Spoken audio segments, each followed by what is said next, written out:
With the anniversary of the War Thunder Boycott coming up pretty soon, I think now's the time to talk about it from the perspective of it being a year later. And then also kind of right now, history's repeating itself in a way with Escape from Tarkov. If you don't know what's happening with that game right now, I highly recommend going and looking at it because it is insane of what Nikita is doing to that game, and it's completely just because of his ego. And it is 1000% worse than whatever happened to War Thunder in 2023. But yeah, let's get into what happened in War Thunder in 2023 and kind of go over, everything that happened throughout that whole entire year of the boycott, the roadmaps, and all that stuff in between. So basically, if you wanted too lazy didn't read from a year ago, War Thunder was planning on releasing an economy update where a lot of vehicles got nerfed to their silver lion gains. Also, some vehicles were very expensive to repair to start with, which meant an average player would have to perform very well to be able to gain back their silver lions, especially for like top tier vehicles. Now, what happened with this economy change is that some people were like, well man, this kind of sucks. Even some of my premium vehicles, which normally should have a very good modifiers like the Kafir Canard, were going down. So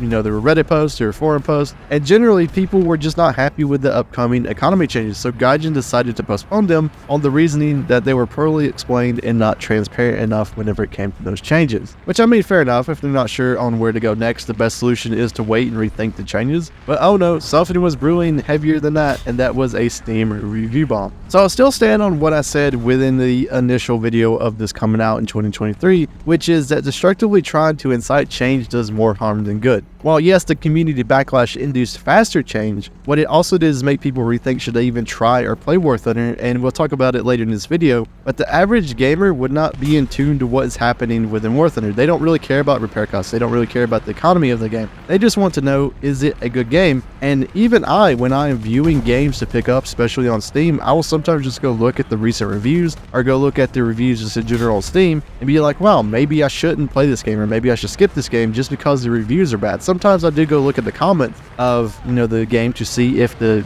reviews are just bad performance, or see if it's just bad initial release or something. But most of the time people don't go down there to read those comments and understand what is wrong with the game. You're just like, oh, it's overwhelmingly negative, well I guess I just won't play it and I will go find something else. While at the same time I do feel like it's really good to have negative reviews or negative comments to exist. It means that you are able to give feedback, or you're given feedback that Gaijin can use to improve upon. The problem with the War Thunder Steam reviews was many of them were rotten feedback, and what I mean by that is that some of them were not constructive at all. While I don't think that you really need to write like a college thesis paper on how to give feedback, posting cooking recipes or your newest naked memes does not really do any good whenever it comes to fixing the game. So after that, Steam put many of those reviews as off topic, which means unless you select off topic reviews from preferences, you no longer will see those reviews. Now here comes the good part of all of this review bombing, is that War Thunder went into panic mode, which means that they are going to do some outlandish things, and also the players are generally unhappy because of some of the responses that Gaijin started to actually give out. Before we get into the mini post by Gaijin during this time doing damage control, I want to preface this with a short clip from Steve Jobs, which I think is very relevant to this moment in time of War Thunder. So the people that can make the company more successful are sales and marketing people, and they end up running the companies. And the product people get driven out of the decision-making forums. And the companies forget what it means to make great products. Sort of the product sensibility and the product genius that brought them to that monopolistic position gets rotted out.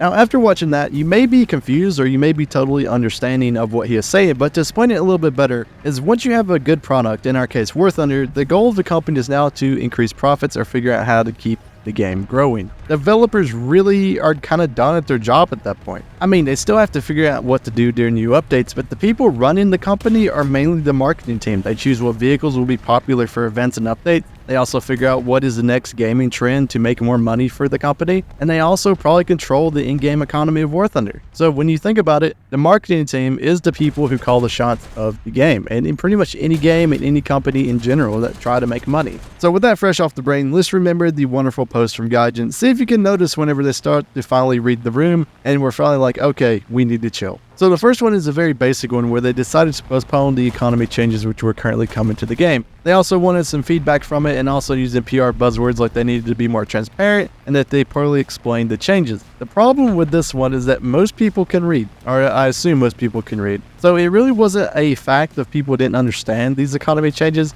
It's the fact that most of these economy changes were negative. They were hurting some of the premiums, they were hurting many of the tech-free vehicles, and overall were making some of these vehicles just harder to grind and harder to sustain SL and sustain like Silver Lion. So it wasn't that people didn't understand them or they needed to be more transparent. It was just that they were overall negative changes. So later the same day, for some reason, the CCO of Gaijin, which is called the Chief Creative Officer, Kirill Yudintsev, decided to come out and talk about how progression and economies are built in free-to-play games. So as you expect how this went, it basically put gas on a fire, which is not good. And it's very kind of hard to say what the job role of a CCO is. It's probably a bunch of multi-role things, but at the same time, it's 100% a marketing position.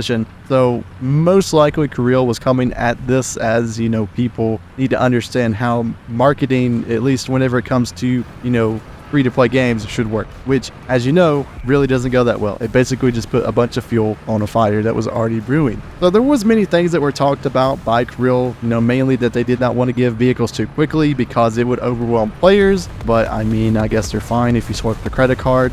It's such a really dumb thing to say, because whenever you say something like that, oh, we don't want to overwhelm players, but then you still give them the same option of just buying a top tier premium or buying a vehicle, which, as you said, has mechanics that are pretty hard to understand, like radars, APFSDS, shell changes, laser rangefinders, thermals. You have all kind of different things that will overwhelm a player, but because they're able to pay for it, it is something that you're fine with. But whenever it comes to the normal game, you're not fine with it because you think it will give players access to them too quickly. It will overwhelm them. Make it make sense, please. Like, whenever you say something like this, just remember that there's another side to this that maybe you just forgot about, or maybe that you just did not, consider at the same time. So it is very much a delusional take with this one whenever it comes to Kirill. It's one that I completely disagree with whenever it comes to this, and it's one of those things that is just kind of sad that he didn't even understand that, well, if you want to not overwhelm people, then why are you allowing people to just pay for it? The next topic he talked about is how that really no one spends money on War Thunder, which is completely true. Whales are the general reason of why this game still exists. If you didn't have the whales, people spending,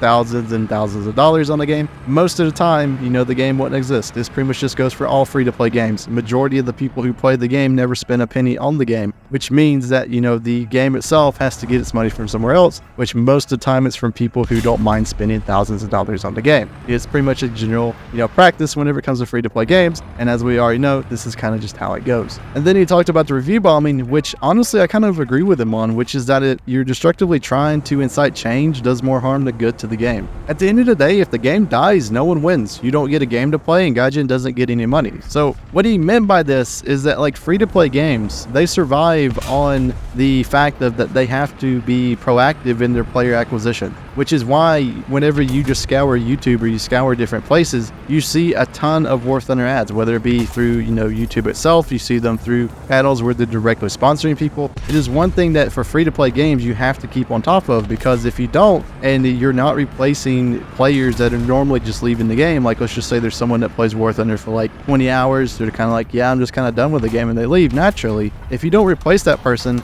then you're going to start losing players, and more players are just going to keep leaving the game. And if you don't naturally replace them through advertising and through player acquisition, then the game just kind of dies. And even now in 2024, it's not even just a free-to-play game issue. There's even paid games, like for example New World, or if you want to look at another one, which is BattleBit Remastered, which are hemorrhaging players. They don't really have that much people playing anymore, especially New World. Imagine an MMO on the scale of World of Warcraft in a way that is at like 4,000 concurrent players on Steam, and you're supposed to have an MMO on that? Like, that is just crazy. The social proof of the game is just disappearing. Same with pretty much every other game that strives on having actual people play the game, having different, areas of the game be occupied. There's a ton of games that just die because there's like, well, there's no one playing this. Why should I play it? And if War Thunder ever falls into that, which it will probably fall into at some point, it's one of those things that you can't really ever recover from whenever it comes to video game.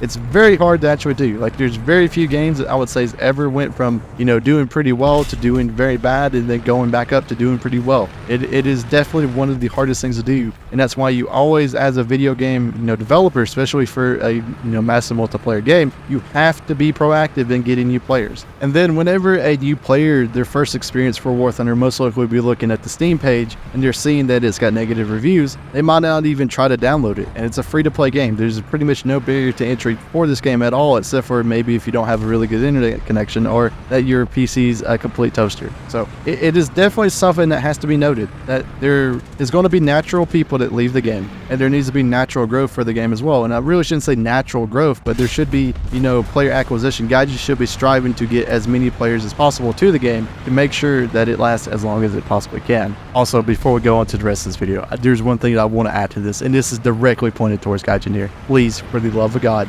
whenever you have a controversy, okay, do not use AI images, because every time you do, you have a controversy, you use some sort of AI images and you think that you're sly about it. It's happened way too much now with War Thunder and Enlisted, and every time you do this, it makes you look silly. Okay, just stop it. Okay, thank you. So now we're on to the final post from Gaijin before the main roadmap coming out, which was a Gaijin, instead of thinking about the game from a marketing point of view, they discovered a really cool trait called empathy. So basically, after the post of them just saying, hey, we'll do better, we're getting some feedback from you guys and all that sort of stuff, they told us that we would have to wait until June of 2023, and then on June 13th of that year, we had a new roadmap to look at, which with this roadmap came a lot of good changes for the game. Majority of the changes that were promised in 2023 did come. Some were moved to 2024, but there's still really only one change that is economy based that we have not received, which is the research bonuses for new nations whenever you have different nations like completely at top tier. So it's one of those things that I don't know why it hasn't come. I can definitely do some speculation on why that one has not been introduced into the game, and I'm assuming it is completely just based around they don't really know what to put it at. Because think of it in this way, right? So if they put it way too high and people are able to research tech trees really quickly, then people will not feel the need to golden eagle, different things, whether it be on modifications, whether it be, different tech trees, and Gaijin loses money. Then on the flip side, if they don't do enough and people feel like it was just a waste of time of the research bonuses being added for new nations, then why should they add it? It's just going to cause more controversy and it's going to make people mad. So I completely understand why they're very hesitant of adding this, but it would really be nice to just be added to the game already, because as we know, the game has kept expanding. Like there's at least 10 nations now that you're able to play, and then if you go into each nation, there's like 3 sub-trees at least for each nation of like there's a ground, there's an air, and there's at least a helicopter tree. And then some nations even have blue water and then also coastal trees. So there's a lot of different ways within the game, and there's no way that anyone will pretty much ever be able to spade everything within the game unless they just stop adding things to the game. So it's definitely one of those things that really needs to come. Research bonuses is something that I am heavily looking out towards, but at the same time, I do understand it can be a very controversial thing if it's added poorly. And then also for Gaijin, if they add it and it's too good, then they lose a ton of money. So definitely is a double-edged sword. Looking at the situation here in the future, it really does feel better knowing that the game overall is in a better state. I mean, it still does have issues. For example, one thing that I would really love to see come is stock APFSDs for definitely at least tier 7 and tier 6 vehicles, because as we know, for some reason Gaijin was like, hey, you know what, we're adding tier 8 tanks to the game, and you know what they're like, good big old bonus is going to be? Stock APFSDs, because they said that, well, most of these vehicles have chemical protection and where heat FS is useless. But guess what? There's rank 7 vehicles that have to face these things at rank 8. So why were these things excluded from the actual top tier of the game? I'm not really sure, and I wish Gaijin would introduce a stock APFSDs for at least rank 7 and at least rank 6 at the least. So another thing to really just laugh about at this point is the whole player union that kind of like sprung up whenever this controversy was happening. And the whole thing was a joke. Even the boycott was probably even a bigger joke. And I don't really want to push blame to anybody. It's just one of those things, right? And I'm just saying this as something that's just factually true. People really underestimate how the average person really cares about these sort of things. Going back to the Steam review bombing, what do you think is the average War Thunder player? It's most likely, and I'm just generalizing in this statement, it's most likely a male that is aged 20 to 30 that plays the game maybe, 1 or 2 hours a day at most, and maybe 2 or 3 times a week. Most people